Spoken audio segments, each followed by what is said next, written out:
open up. You OPN, bitch, you won't BBM. We should be closer than friends. Hey guys, welcome back to my channel. I know what you're thinking, okay?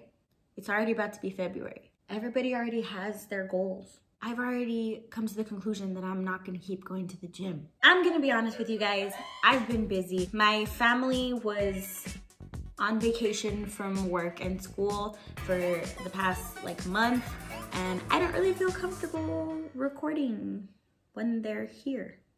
Unless they're in the video, obviously. So I haven't really had the opportunity to record this video that I've been wanting to do. Better late than never, just like those resolutions.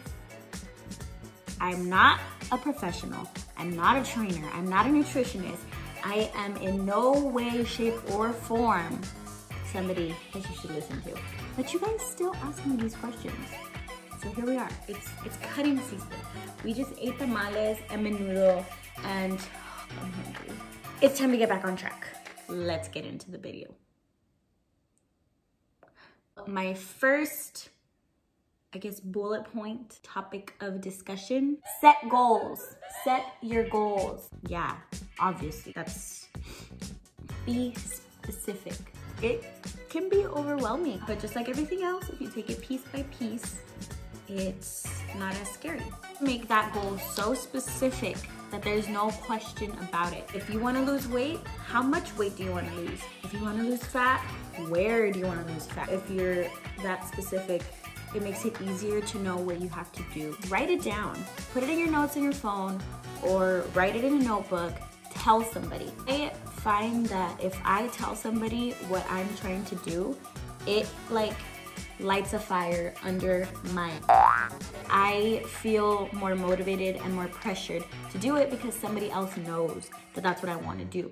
Point number 2 is going to be make a schedule. Once you figure out your fitness goal, you can start to form your workout routine, your weekly split, stuff like that. It's another thing that if you write it down, it's gonna make a huge difference. I have my dry erase calendar and I would write all of my shifts for the week. I would write all the times that I'm gonna go to the gym and what I'm gonna work out. It helped me a lot. It's kind of extra, but if it helps, it helps. I find it easier to write out my workouts so that way when I'm at the gym, I can't really slack it off because it's like a checklist and I know what I have to do and I'm not gonna leave until I do it. As long as I'm doing that routine, I know that I'm doing something for my body and I know that I didn't waste my time driving to the gym. And for the beginners, I know sometimes you're like, well, what am I supposed to work out? What exercise am I supposed to do? Ask somebody, ask me, send me a DM if you're like, hey Carissa, I want to grow my glutes. I can send you a workout for you to do that. I know some people, me, get a little more anxious about talking to people about stuff like that. So what I have done and what has educated me, YouTube, it's so simple. You want to grow your glutes? Workout for women to grow glutes. This next topic is maybe one of the hardest parts of losing weight.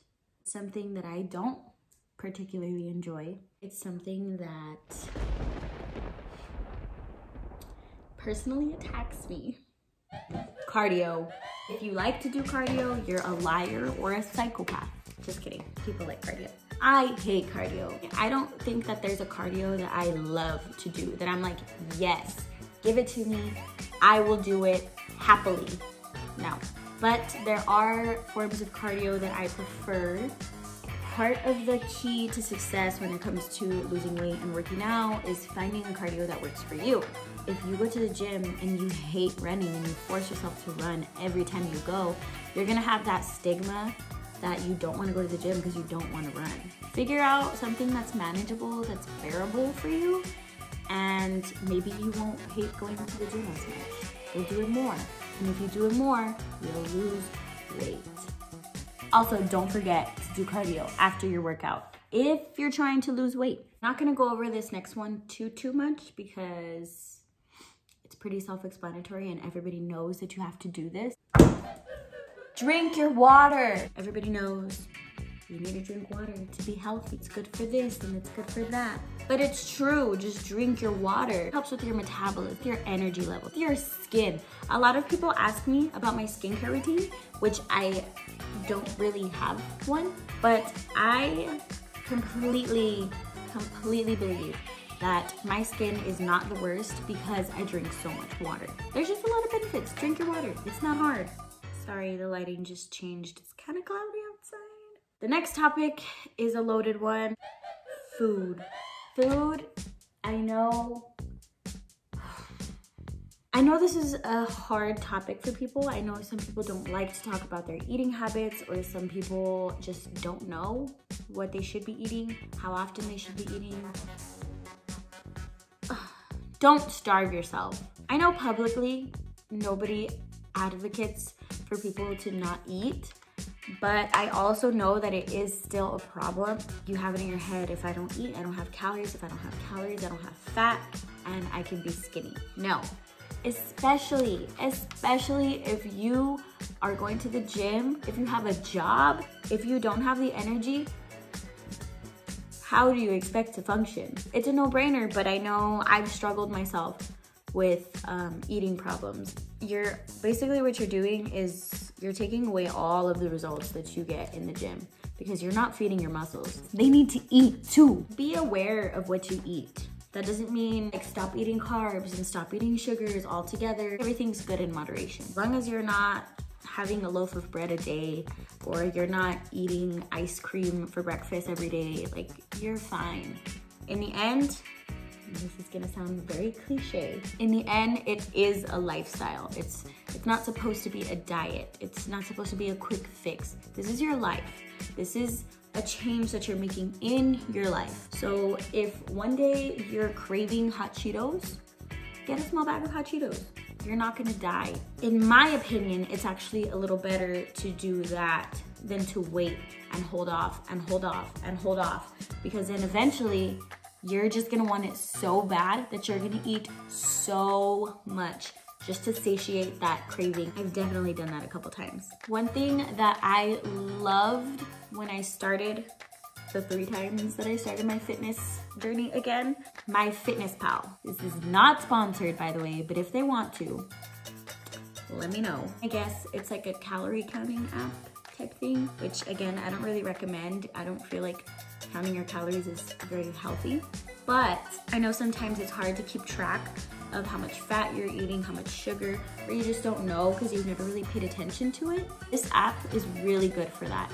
Basically what you do is you start your own profile, you put in all your information, your height, your age, your weight, how much physical activity you get on a daily basis, and it does tell you like, this is how many calories. Oh, and you also put your goal, like if you want to lose weight, you say like how much you want to lose, and it'll basically tell you like, this is how many calories you should eat a day. And again, I don't promote counting your calories 24/7, but it is a good tool to utilize if you're still learning about nutrition. Literally, you scan the barcode of any snack that you have. If you go to a restaurant, like say you go to McDonald's, you literally can type in McChicken with medium fries and a Powerade, and it'll show you all the nutrition facts and it'll add it to your diary for the day. So that's definitely something to check out. It did help me out a lot. I don't use it that much anymore. It basically helped me learn more about nutrition, and it helped me learn what foods have what like macros in them. If you're starting out, it is a really, really good tool to use. Sponsor me. This last tip is something that I hold dear to my heart. I recently started doing this past year. I had always been on the fence about this topic. I thought it was a little gimmicky. I thought it was cheesy. I don't know. I really wish that I would have started doing this a lot sooner, because it has helped me grow so much. Now, Read is a really broad statement. I guess there's no way to like say it in a different lighting. Self-help books. I know what you're thinking. Self-help books are for losers, people who lost their job. But when I tell you that reading my first self-help book changed my life, I'm not even exaggerating. If you guys have seen my other videos, you guys have seen me reading that yellow book, this yellow book. I don't know what led me to pick up that book, but I did. A few months ago, I bought it because I was like, I want to finish reading this book. Now, it changed my life. It changed my life. What does this have to do about fitness and about losing weight?